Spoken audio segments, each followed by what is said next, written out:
Hoy vamos a conducir el modelo probablemente más emocional que Honda tiene actualmente en su gama. Este es el Honda Prelude, uno de los nombres más icónicos cuando pensamos en el fabricante japonés. Es un coche con un diseño exterior realmente espectacular y un interior muy interesante. Vamos a tratar de resolver las grandes preguntas.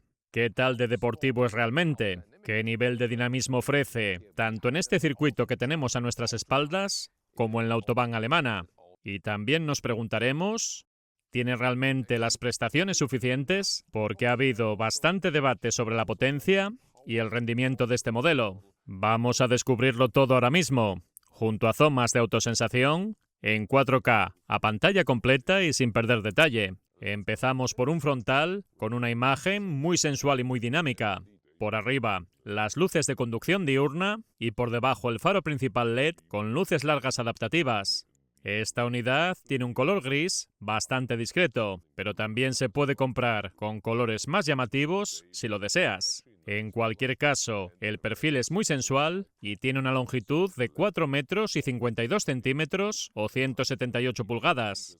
Personalmente creo que solo por el diseño exterior, este coche es realmente impresionante. A mí me encanta. ¿A vosotros? Las llantas son de 19 pulgadas y en esta unidad presentan un acabado negro brillante. Detrás aparecen unos frenos Brembo de altas prestaciones con unas preciosas pinzas en color azul que aportan un contraste muy atractivo.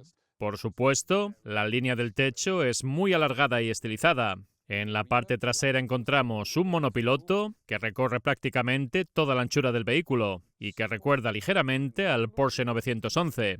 Hay un detalle que sí llama la atención al verlo directamente. Toda esta zona posterior está realizada en un plástico no del todo rígido y el portón trasero se abre ampliamente, facilitando el acceso. Incluso abierto, mantiene una imagen muy espectacular y al menos permite que el coche conserve cierta practicidad para el uso diario. La configuración mecánica es exclusivamente de tracción delantera y solo hay una mecánica IHAF de 2 litros y 4 cilindros. ¿Qué significa realmente este sistema? Honda utiliza aquí su particular concepto híbrido y vamos a echar un vistazo bajo el capó. Por cierto que utiliza la suspensión del Civic Type R, con amortiguadores adaptativos, con el objetivo de mantener siempre el mejor contacto posible con el asfalto. En el modo Sport, la suspensión se endurece para transmitir toda la potencia al suelo de la forma más eficaz. La aceleración oficial es de 8,2 segundos. Ante este dato, algunos dicen que no es suficiente. Sin embargo, dispone de 300 Nm de par desde muy abajo gracias al apoyo del motor eléctrico. Veremos cómo se traduce eso sobre la pista y si el nivel de prestaciones es suficiente para un modelo supuestamente deportivo. Normalmente este sistema de Honda funciona con 3 modos diferentes, pero aquí aparece un cuarto modo adicional específico. El primero corresponde a circulación tranquila en ciudad, cuando apenas se necesita potencia. En ese caso el coche se mueve en eléctrico gracias a la batería y al motor eléctrico. El segundo modo es cuando le pides el máximo rendimiento y todo trabaja para dar la máxima potencia. Ahí el motor de gasolina funciona como generador, mientras que las ruedas reciben la fuerza directamente del motor eléctrico. Honda considera que es la forma más deportiva y eficiente de ofrecer las máximas prestaciones. El tercer modo es a velocidad constante por autopista entre 70 y 120 km por hora, entre 45 y 75 millas por hora, ritmo constante sin grandes aceleraciones. Entonces el motor de combustión puede conectarse directamente a las ruedas delanteras para mover el coche de la forma más eficiente posible, sin necesidad de utilizar el motor eléctrico. Y en este entra en juego un cuarto modo, cuando activamos el programa Splash Shift. Cuando tocas ese botón, entonces emula el funcionamiento de una caja de cambios normal. Y dentro de muy poco os explicaremos exactamente cómo funciona mientras que conducimos. Para darte un pequeño adelanto de cómo trabaja, el motor permanecerá siempre encendido y aumentará de revoluciones cuando aceleremos con mayor intensidad. Sin embargo, las ruedas seguirán siendo impulsadas únicamente por el motor eléctrico, ya que sigue siendo la forma más eficaz de máximo rendimiento. Durante un instante, para la aceleración del motor eléctrico, justo cuando pides el cambio. Que esto funcione lo vamos a averiguar muy pronto, pero por ahora vamos a cerrar el capó para pasar a conocer el interior. ¿Buscas un Honda a los mejores precios? Nuestros socios de CarWow tienen ofertas de concesionarios oficiales muy competitivas. Sigue los enlaces de la descripción y en unos pocos pasos te llegarán ofertas personalizadas sin llamadas que te molesten. Tu próximo Honda al mejor precio en CarWow con autosensación.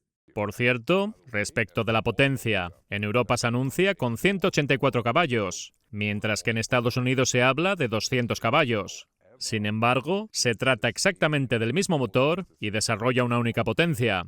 Honda explica que en Estados Unidos se comunica la potencia máxima desarrollada justo a la salida del motor, mientras que en Europa se utiliza una cifra más realista correspondiente a la potencia efectiva que llega a las ruedas, que es ligeramente inferior. Cosas que pasan. Ahora a las puertas.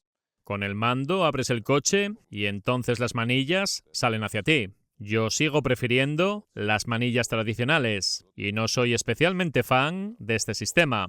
Vamos con el sonido de cierre.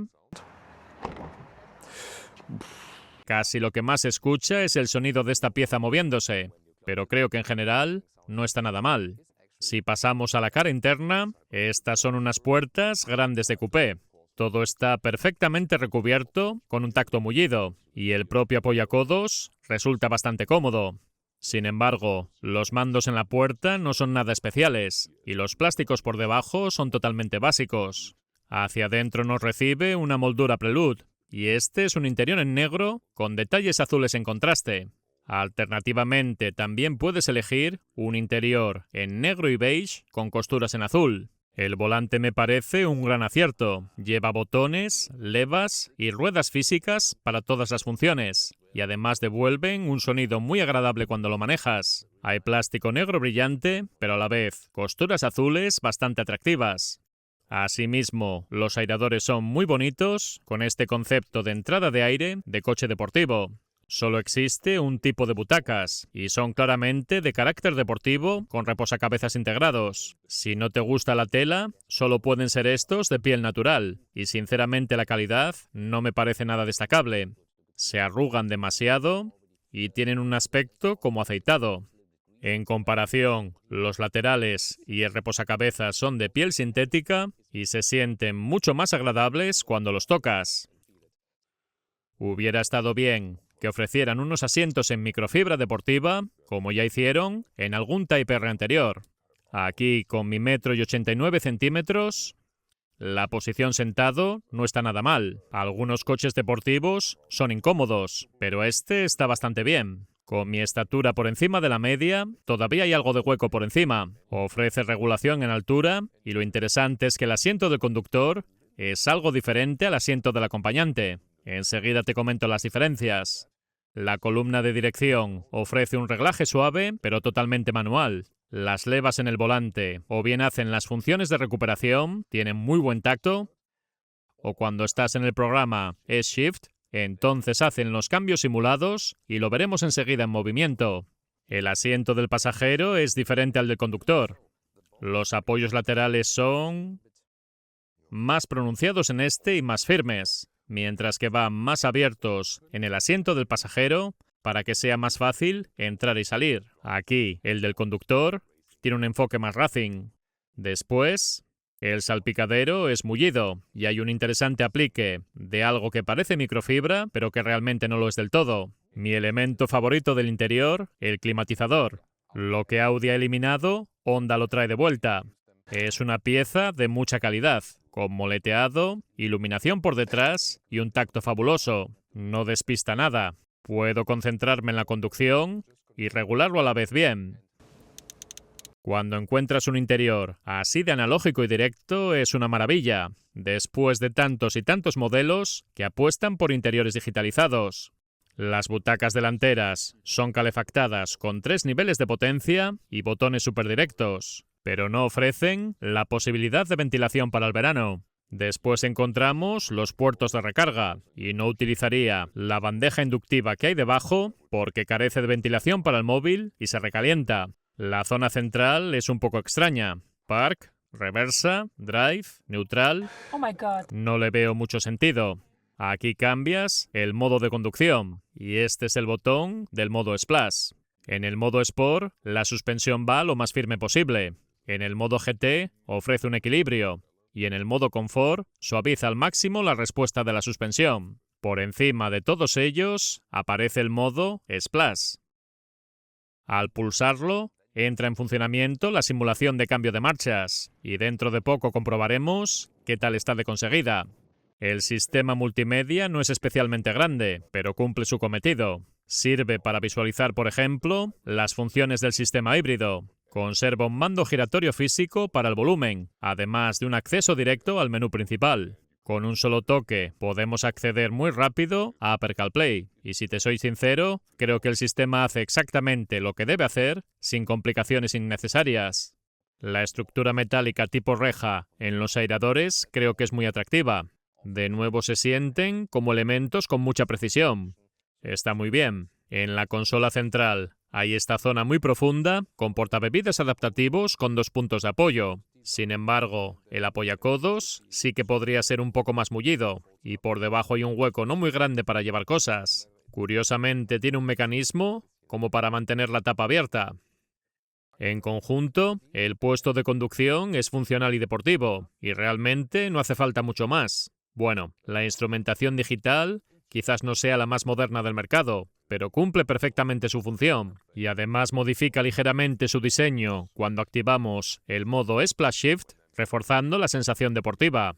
En cuanto a las plazas traseras, puedes abatir el respaldo delantero para acceder, pero el asiento no se desplaza automáticamente hacia adelante. Bueno, sí. Es más, para asientos infantiles de seguridad. El banco va entero tapizado en tela, lleva anclajes Isofix y prácticamente no queda un mínimo de espacio para las piernas.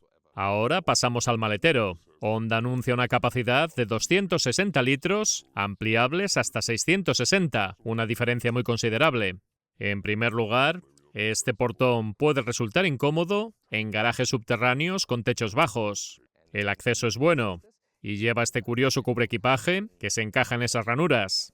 La maleta de cabina entra en vertical por debajo y el maletero se hace más del doble de grande cuando abates los respaldos hasta obtener un volumen destacable.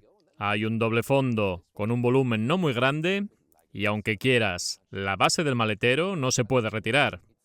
En cuanto a las medidas, la anchura ronda el metro o 40 pulgadas. La profundidad útil con los asientos en posición normal es inferior a 90 centímetros o 35 pulgadas. Con los respaldos abatidos, obtenemos una longitud total de carga de aproximadamente 1 metro y 45 centímetros. Ahora nos ponemos a conducir, y lo primero que vamos a hacer es una especie de launch control, o al menos comprobar el mejor rendimiento posible en modo automático. Adelante.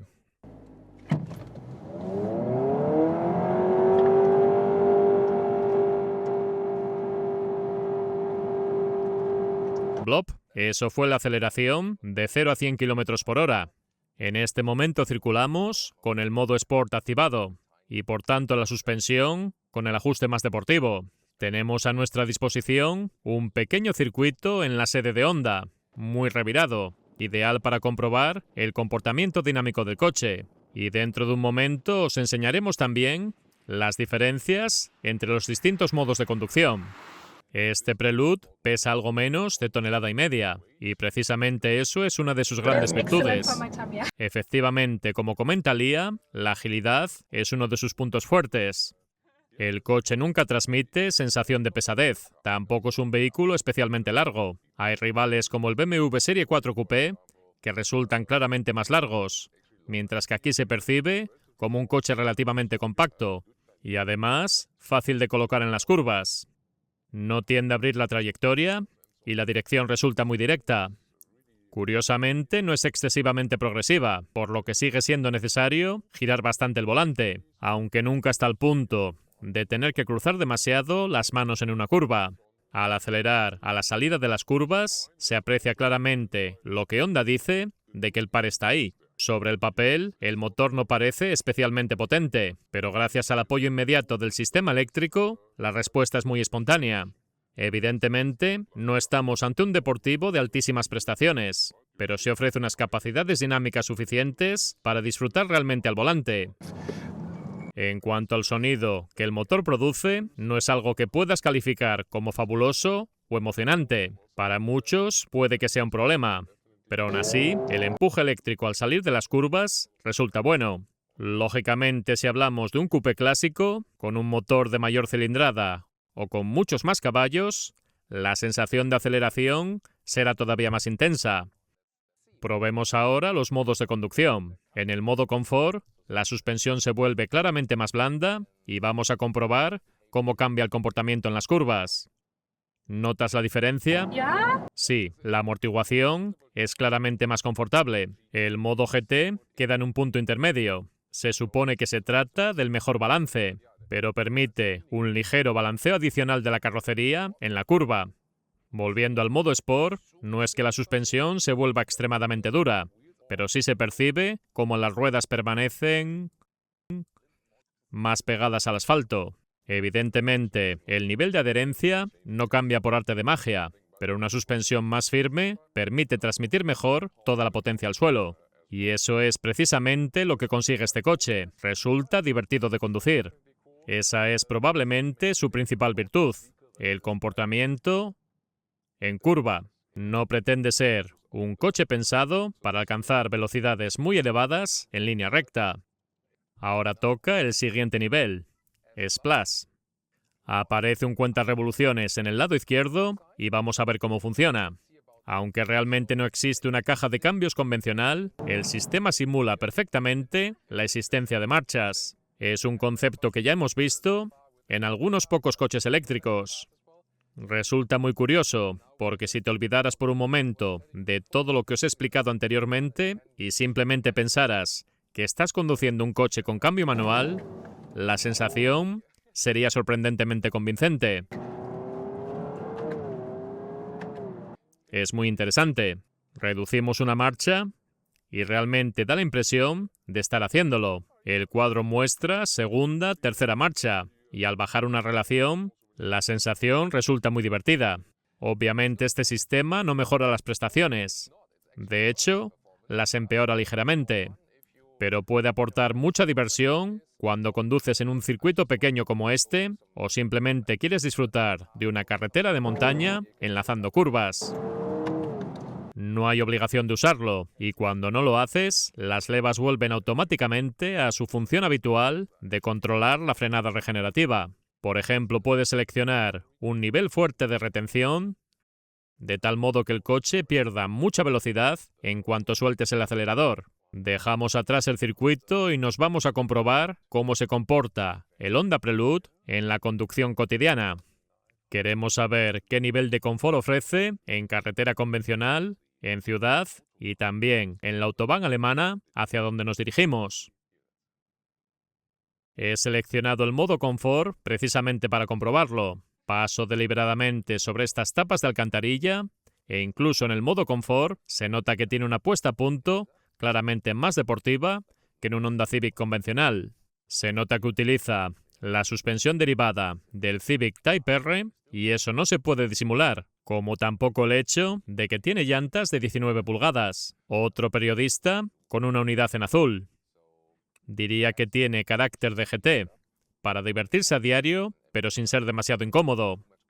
Podemos observar en la pantalla cómo trabaja el sistema híbrido. En estos momentos circulamos completamente en modo eléctrico y con absoluto silencio, sin necesidad de arrancar el motor de combustión. Incluso vemos que la batería mantiene todavía un cierto margen de carga disponible. En ciudad es donde el sistema híbrido despliega todas sus ventajas. Estamos en silencio en un semáforo y arrancamos en eléctrico. El propio sistema nos indica cuando está recuperando energía y cuando entra en funcionamiento el motor de gasolina, como justo ahora. Sí, creo que se debe, como indica el IA, a que estamos subiendo ligeramente. Y ahora de nuevo se ha apagado. Esto ocurre continuamente, sin que a veces ni tan siquiera te des cuenta.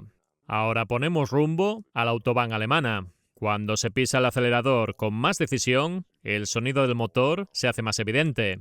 También podemos utilizar el modo Splash incluso fuera del modo Sport, por si nos apetece disfrutar del cambio simulado. Aunque creo que tiene más sentido reservar esta función para la conducción deportiva. En cuanto a la recuperación, wow, eso fue brusco. La suspensión no camufla nada bien cuando hay algún bache muy marcado en el pavimento. Volviendo a la recuperación, cuando usas el pedal del freno, siempre actúa antes la recuperación de energía y después los frenos de disco si realmente se necesitan. Ahora nos incorporamos al autobahn y se nota que no es un coche de altísimas prestaciones en términos de aceleración pura. A 120 km por hora, algún ruido de rodadura por debajo. A nivel de ruidos aerodinámicos, diría que está bien. A 130 km por hora, empieza a haber turbulencias por aquí. Los retrovisores parece que están vibrando un poco. También del lado de Lia. Se ve claramente cómo se agitan y seguro que necesitan ajustarse mejor apretando los tornillos. A 130 km por hora creo que es bastante ruidoso, y eso que los cristales de las ventanillas son bastante gruesos, pero sin duda llega ruido. Sí, ruido también desde la zona de abajo. En cuanto a la suspensión, filtra bastante bien las ondulaciones largas del asfalto, aunque vuelve a mostrar ciertas limitaciones cuando aparecen baches pronunciados. Personalmente creo que incluso en el modo confort ofrece un ajuste muy equilibrado. Si hacemos un cambio de carril a alta velocidad, está muy bien. Si Lia dice que está bien como pasajera, eso significa mucho. Las capacidades dinámicas de este vehículo a nivel de ir de izquierda a derecha son realmente fantásticas. El capó también está vibrando bastante ahora. Nos pasó lo mismo recientemente en un iX3 y les pasé la información a la gente de BMW. Están trabajando en ello. Tienen que ser suficientemente flexibles y finos para los atropellos, pero a la vez suficientemente resistentes para que no vibren a alta velocidad. El Prelude es un coche lleno de matices. En cuanto al consumo, pese a que no destaque por aceleración pura, puede obtener unas cifras muy eficientes gracias al sistema híbrido. Un consumo realista ronda los 5 litros cada 100 kilómetros, y pienso que es una cifra bastante destacable. El precio en Europa, tomando como referencia al alemán, es de unos 50.000 euros, pero no tiene opciones. Este color está incluido, pero el otro hay que pagarlo. Y ya está.